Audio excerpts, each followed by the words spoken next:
Welcome to this powerful, emotional, and deeply inspiring story of one of the most iconic car brands in the world, BMW. This is not just a business story. This is a story of war, failure, struggle, reinvention, and global success. This is a story of a company that was once banned from building engines, but came back stronger than ever. A company that was once on the edge of collapse, but rose to become a symbol of power, luxury, and engineering excellence. BMW is not just a car brand. It's a dream. It's a lifestyle. It's a global symbol of victory through pain. This story will teach you about history, success, innovation, and the power of never giving up. And it will also help you improve your English, because everything is told in easy, clear, and beginner-friendly language, perfect for listening practice, storytelling, and real-world vocabulary. So if you're learning English, or if you're searching for a story that will inspire you, educate you, and change the way you see failure, watch this video till the end, because this is the real full story of BMW. From warplanes to luxury cars, from ashes to empire, from nothing to global domination.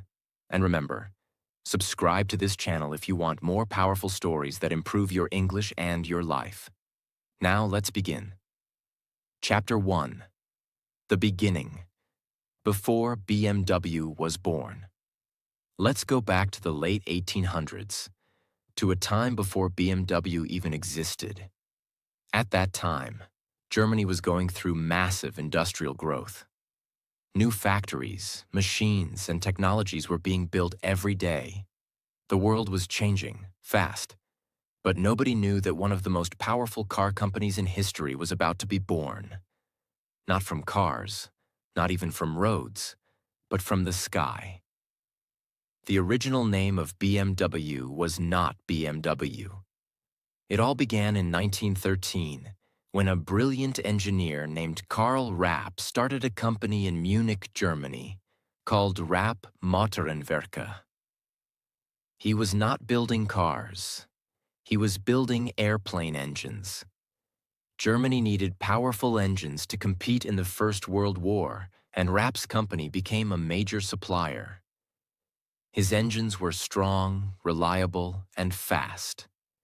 Exactly what German aircraft needed. But Rapp was not alone.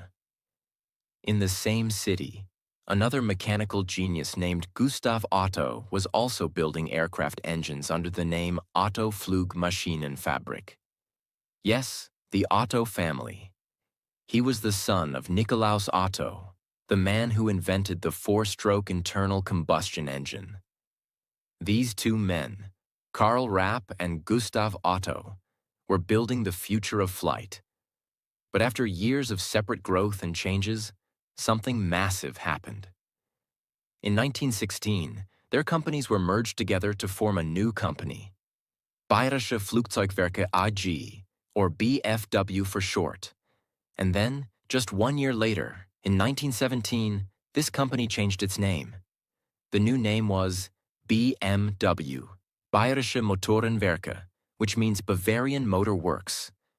The logo they chose?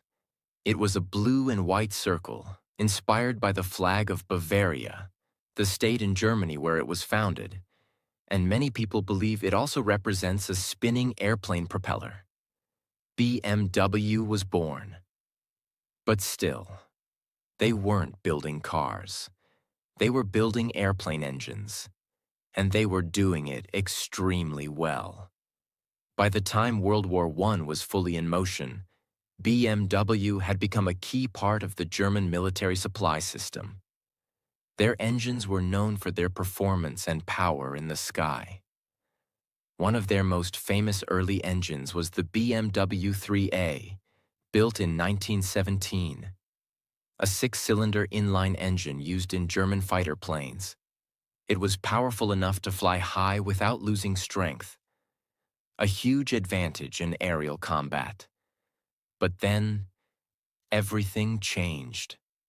Germany lost the war in 1918, and the Treaty of Versailles, signed in 1919, banned Germany from producing aircraft or aircraft engines.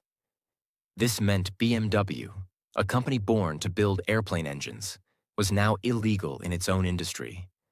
They were crushed. Their purpose was gone. Their market was gone.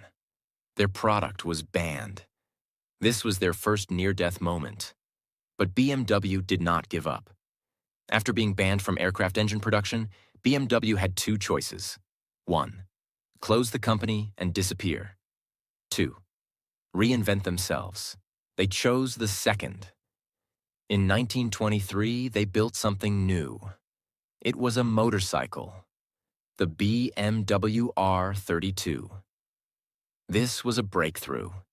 It had a flat twin boxer engine, shaft drive, and the unique horizontal cylinder design that BMW bikes are still famous for today. It was beautiful, strong, fast, and reliable.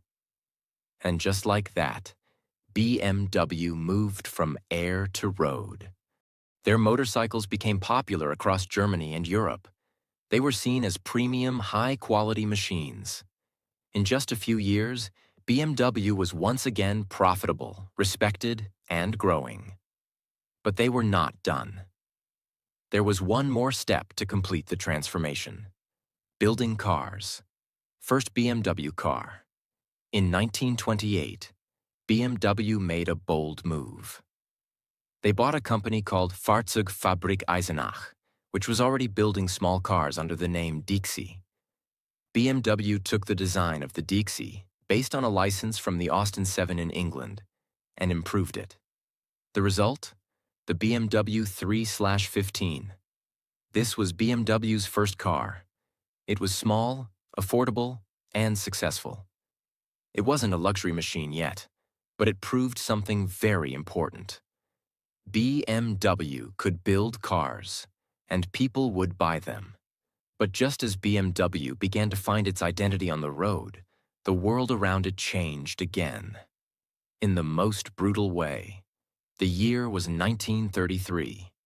Germany was changing, politically, socially, and dangerously. Adolf Hitler and the Nazi Party had come to power, and their focus was clear: military expansion, more weapons, more planes, more tanks, more war. And for a company like BMW, whose roots were in engineering powerful engines, that meant one thing: BMW was pulled back into the world of military production. As World War II began, the German military turned to BMW once again.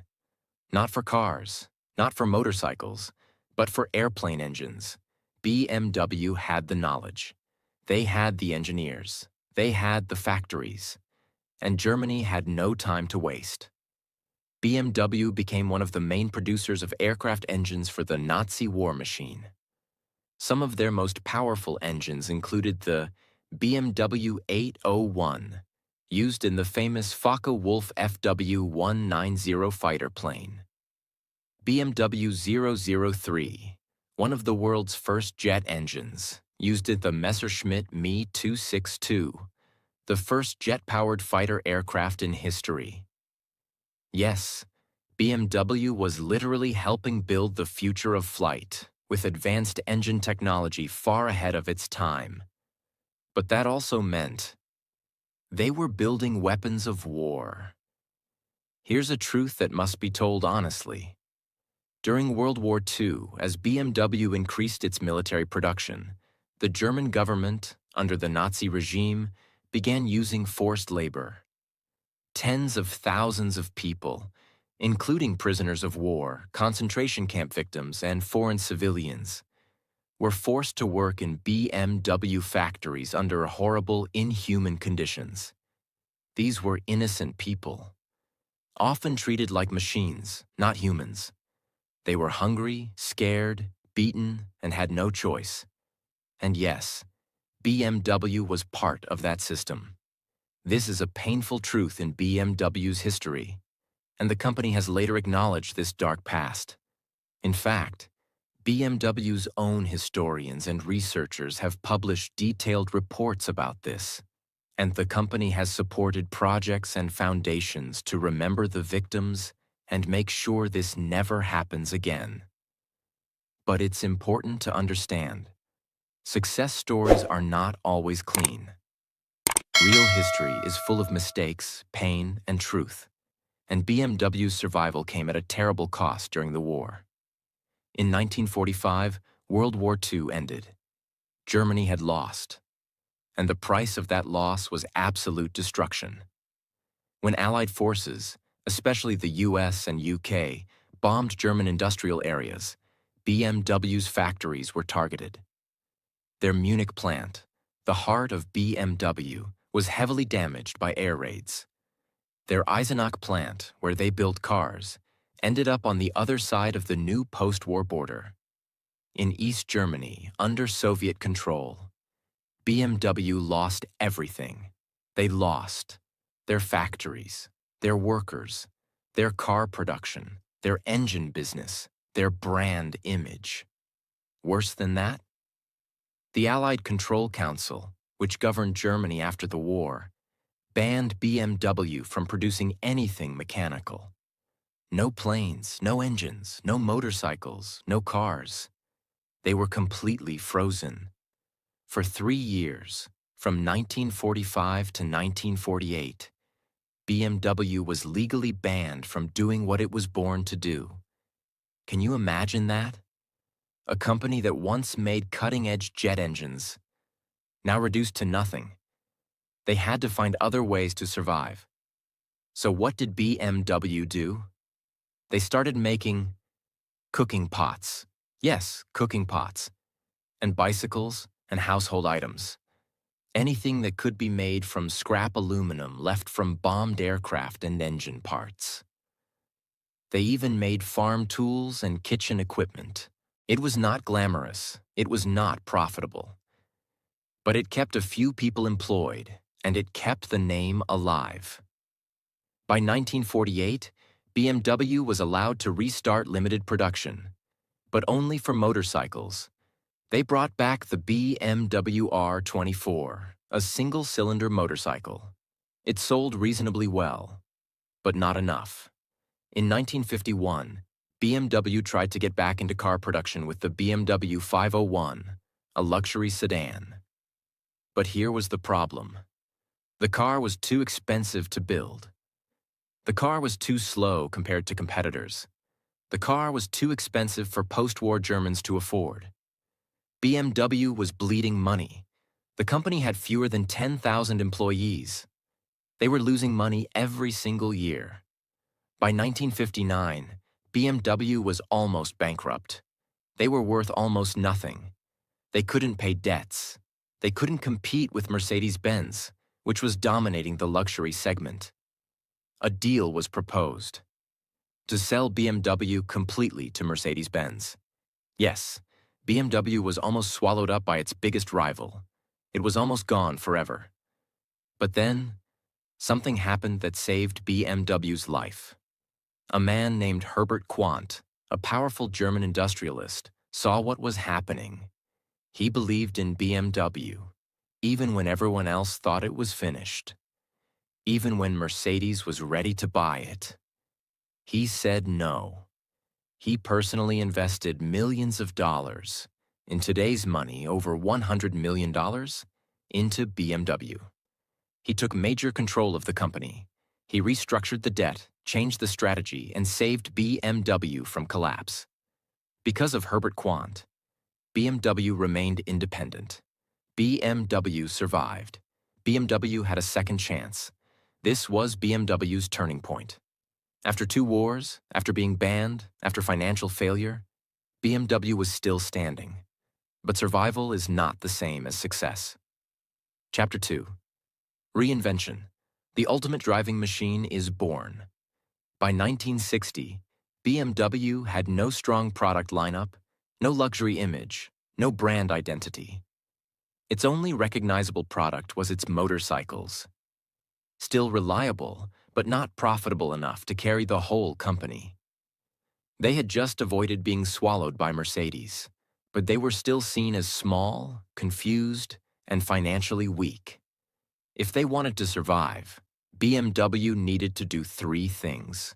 1. Build a car that people loved. 2. Stand for something powerful. 3. Create a long-term vision. And that's where the revolution began.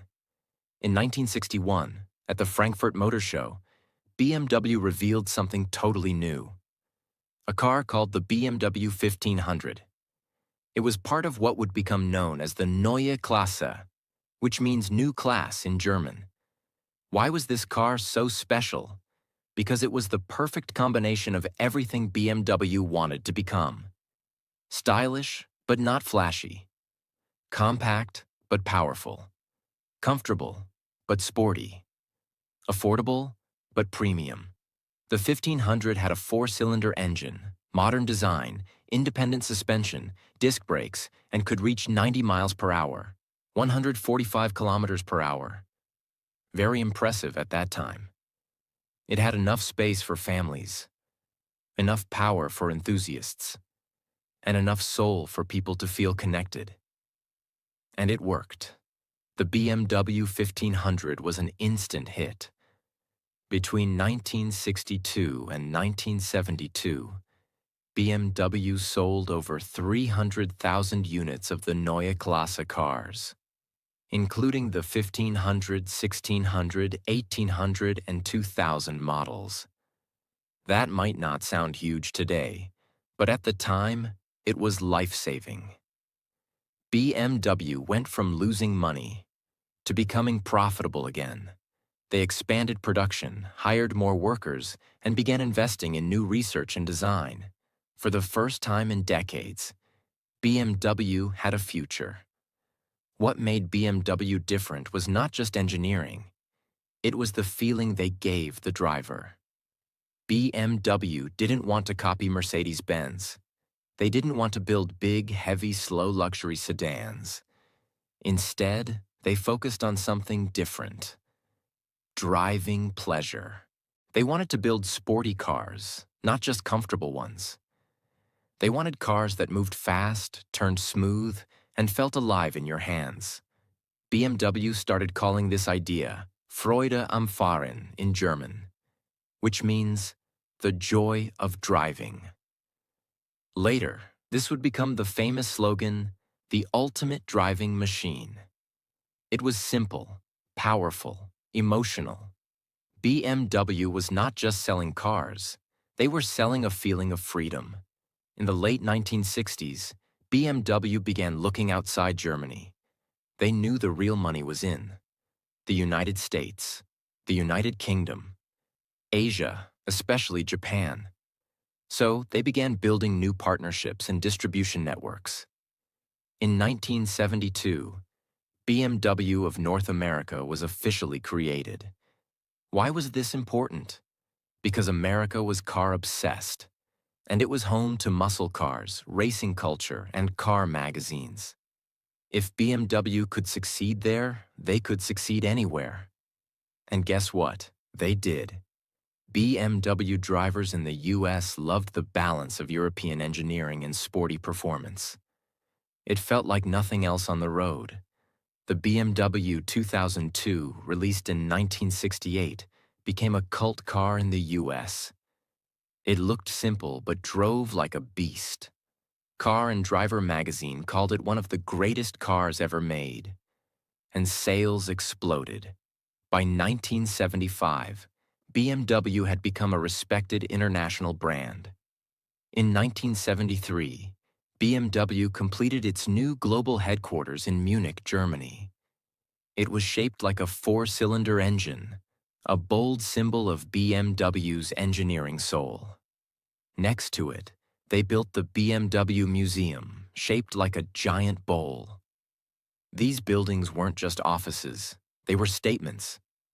BMW was saying to the world, we are not just a car company. We are an engineering legacy, and that blue and white circular logo, it became a global symbol of precision, elegance, passion, speed, power. Now comes one of the most important moments in BMW history. Between 1972 and 1977, BMW launched the three core models that still define the company today. 1. BMW 5 Series, 1972. Midsize luxury sedan. Perfect for families and executives. Balanced, beautiful, reliable. 2. BMW 3 Series, 1975. Compact sports sedan. Affordable but fast. Became BMW's best-selling car of all time. Still exists today. More than 16 million sold. 3. BMW 7 Series, 1977. Full-size luxury sedan. Designed to compete directly with Mercedes-Benz S-Class. Elegant, high-tech, and powerful. This wasn't random. BMW was organizing its identity. Each model had a number for the class, and more numbers for the engine. Suddenly, the world began to understand the BMW system. They weren't just buying a car, they were joining a club. By 1980, BMW was no longer just surviving. It was thriving. Some numbers to show the transformation. In 1960, BMW made around 20,000 cars per year. By 1980, BMW was making over 350,000 cars per year. By 1990, that number crossed 550,000 per year. Their revenue in 1990 was around $21 billion, adjusted for inflation. Their cars were sold in over 120 countries. Their motorcycles were still respected.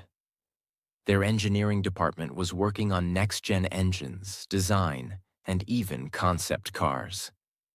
From a company that once made cooking pots to survive, BMW was now a symbol of power and success. By the end of the 1980s, BMW had established itself as a world-class brand, no longer struggling, no longer in survival mode, but thriving, expanding, and winning. They had created the 3 Series, 5 Series, and 7 Series, opened new factories, and entered major markets like America, Japan, and the Middle East. But BMW didn't want to be just a car manufacturer. They wanted to be known as the heartbeat of driving passion, a brand that represented adrenaline, precision, luxury, and power, all in one. To do that, they had to do something bold. They had to enter the world of speed. BMW knew that to prove its engineering dominance, it had to win on the racetrack. And so, in the 1970s and 80s, they began pouring their soul into motorsport. This wasn't just a branding move. It was a technological investment. Because what happens on the racetrack pushes the limits of innovation. Their engines were tested at 300 kilometers per hour. Their brakes melted under pressure, and their designs were pushed through brutal wind tunnels. The most famous racing creation of that time? BMW M1 1978, a mid-engine sports car, designed by Giorgetto Giugiaro, one of the greatest car designers in history. 277 horsepower. Top speed, 162 miles per hour, 260 kilometers per hour. Built for Group 4 and Group 5 racing. This car was fast, low, aggressive, and unlike anything BMW had ever made. It wasn't just a race car. It was the birth of a new era. In 1972, BMW had quietly formed a special team, BMW Motorsport GmbH. This was a secret squad of engineers, designers, and racers. Their mission? To take regular BMW cars and turn them into beasts. In the years that followed, this team would create the legendary BMW M3, BMW M5, BMW M6, and eventually the M8. These were not just fast cars. They were weapons.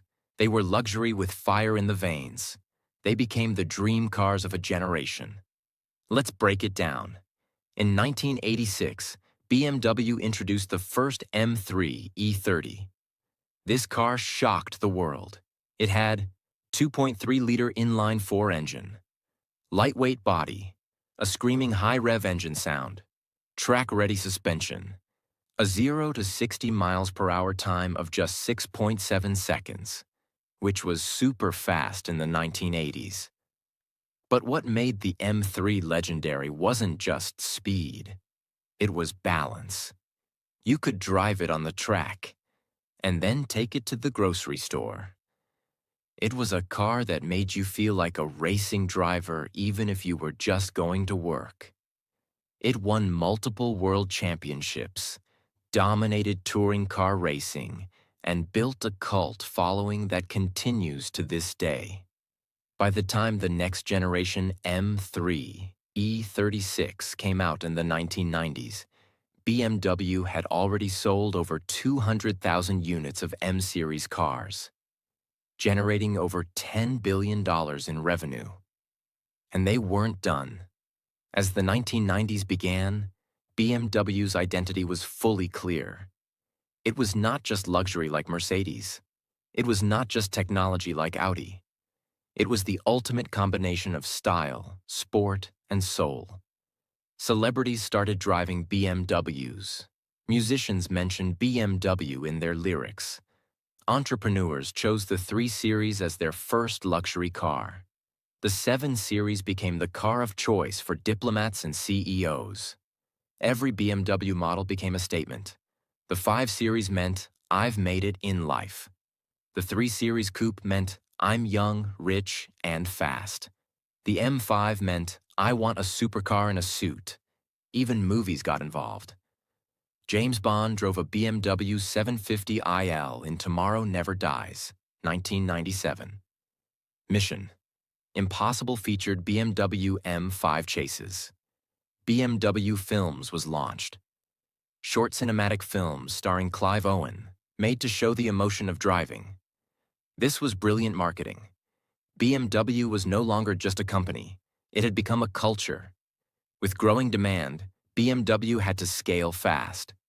They opened or expanded production in Germany, Munich, Dingolfing, Regensburg; South Africa, Rosslyn plant; United States, Spartanburg, South Carolina, opened in 1994; China, joint ventures in Shenyang; India, Brazil, and more. The Spartanburg plant became a major part of BMW's global strategy. By the early 2000s, it was producing more than 1,000 cars a day, mostly X-Series SUVs, which were booming in demand. Let's look at the numbers to see the transformation. In 1990, BMW sold about 560,000 cars. Revenue, approximately $21 billion. In 2000, sales crossed 1 million units. Revenue, $45 billion. Net profit, over $2 billion. By 2010, BMW Group, including Mini and Rolls-Royce, sold over 1.4 million cars annually. Revenue, $80 billion. Net income, over $4 billion. In just 20 years, BMW had quadrupled in scale. BMW wasn't just chasing speed. They also focused on safety, engineering precision, technology, comfort, sustainability. They introduced features like iDrive, a touchscreen plus dial controller system, heads-up display, adaptive cruise control, run-flat tires, active steering. And all of this came without losing performance.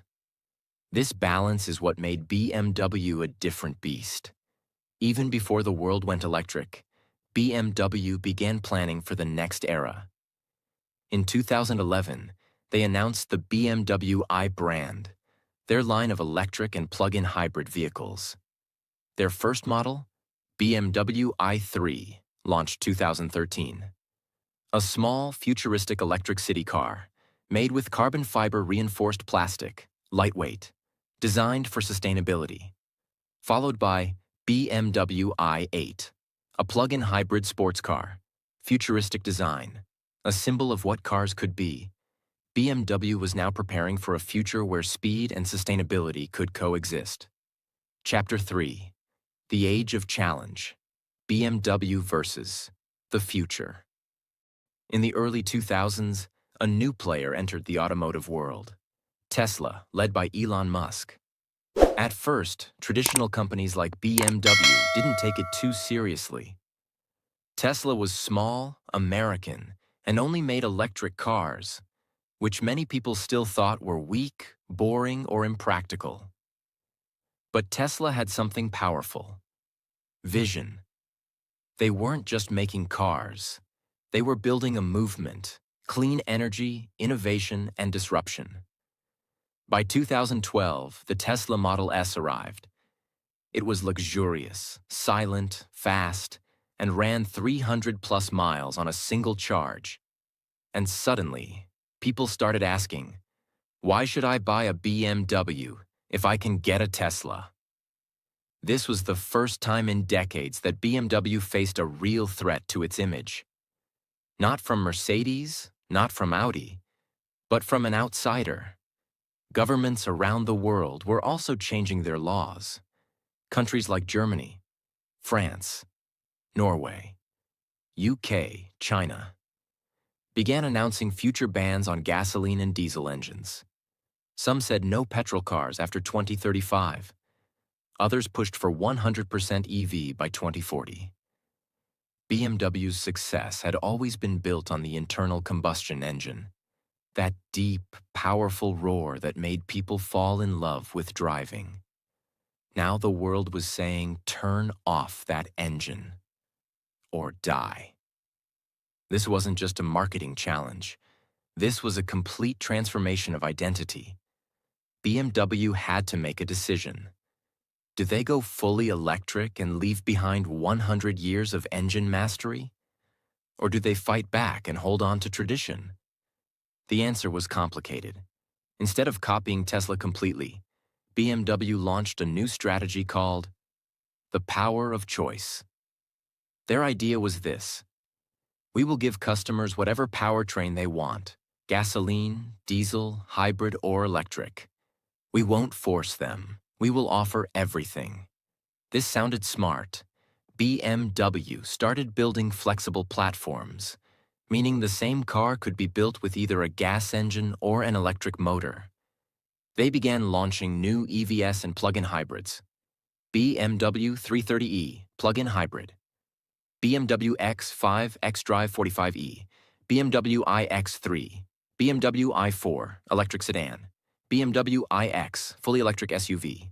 These cars were good, elegant, fast, luxurious, and technologically advanced. But there was a problem. They didn't feel revolutionary. They felt like BMWs with batteries, not futuristic visions. In comparison, Tesla was updating its cars over the air, offering autopilot, breaking 0 to 60 miles per hour records, building gigafactories in record time, making headlines daily. BMW's customers loved their cars, but the world's attention was shifting to newer, louder, faster-changing brands. In the 2020s, BMW made a bold design decision. They started releasing cars with huge front grilles, especially on the BMW 7 Series, BMW iX, BMW M3 and M4, G80/G82 models. Traditionally, BMW had a kidney grille, elegant, sporty, compact. But now it was huge, vertical, and extremely bold. The internet reacted immediately, and not in a good way. Car fans called it ugly, too aggressive, a design mistake, ruined face of BMW. Even loyal fans started asking, what happened to BMW's design soul? But BMW stood firm. They said, if people are talking, we're doing something right. We don't want to be boring. It was a risky move, but it created massive attention. BMW made headlines around the world. Some people hated it, others loved it, but no one ignored it. Despite the challenges, BMW remained financially strong. Let's look at the numbers. 2015. Revenue, $100 billion. Net profit, $7 billion. Cars sold, 2.25 million. 2020, pandemic year. Revenue, $106 billion. Net profit, $4.7 billion. Cars sold, 2.3 million. 2023. Revenue, $157 billion. Net profit, $18 billion. Over 2.5 million cars sold. Over 376,000 electric vehicles sold, including hybrids and full EVs. BMW was not dying. It was adapting, but slowly and carefully. BMW also began focusing heavily on technology, voice assistants inside the car, digital dashboards, BMW Operating System 8, over-the-air software updates, gesture control, integration with Apple CarPlay and Android Auto. They also began partnering with tech companies for autonomous driving, smart parking, artificial intelligence inside the car. They created the BMW Digital Key, allowing your phone to become your car key. The company was sending a clear message. We are not just about engines anymore. We are about innovation. One of BMW's smartest moves in the 2020s was rethinking its brand message. Instead of only focusing on horsepower, top speed, 0 to 60 numbers, they began focusing more on joy, freedom, sustainability, emotion. They redesigned their logo in 2020, making it flat, modern, and minimal, a symbol of digital evolution. Their slogan also evolved from the ultimate driving machine to a more emotional approach, sheer driving pleasure. They wanted people to remember that a BMW is not just transportation. It's an experience. BMW also continued managing two of the most famous sub-brands in the world, Rolls-Royce, Mini. They had purchased Rolls-Royce in 1998 and Mini in 2000. Both brands were very different. Rolls-Royce, extreme luxury for billionaires. Mini, urban, fun, youthful cars with personality. But BMW handled both brilliantly. They kept the heritage, the design soul, the target audience, and still brought in modern tech, electric variants, and global sales. BMW's long-term strategy, called Neue Klasse, yes, same name as the 1960s revolution, was reintroduced. This time it stands for fully electric platforms, radical design innovation, circular economy, recycling sustainability, zero emissions, high digital experience. By 2030, BMW plans 50% of all sales to be electric, all Mini and Rolls-Royce models to be fully electric, all factories to be carbon neutral. They also committed over $100 billion for EV development and battery factories. Chapter 4. Legacy, Love, and the Unstoppable Soul of BMW. As BMW entered the 2020s, it stood at the edge of a new era. Not just a new chapter in design, or new technologies, or new electric ambitions, but a new kind of challenge.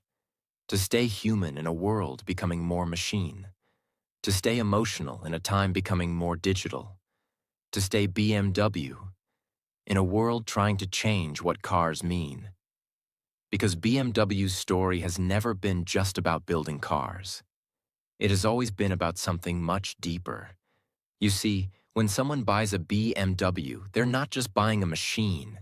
They're buying confidence, movement, dreams, power that listens, and sometimes the proof that they made it.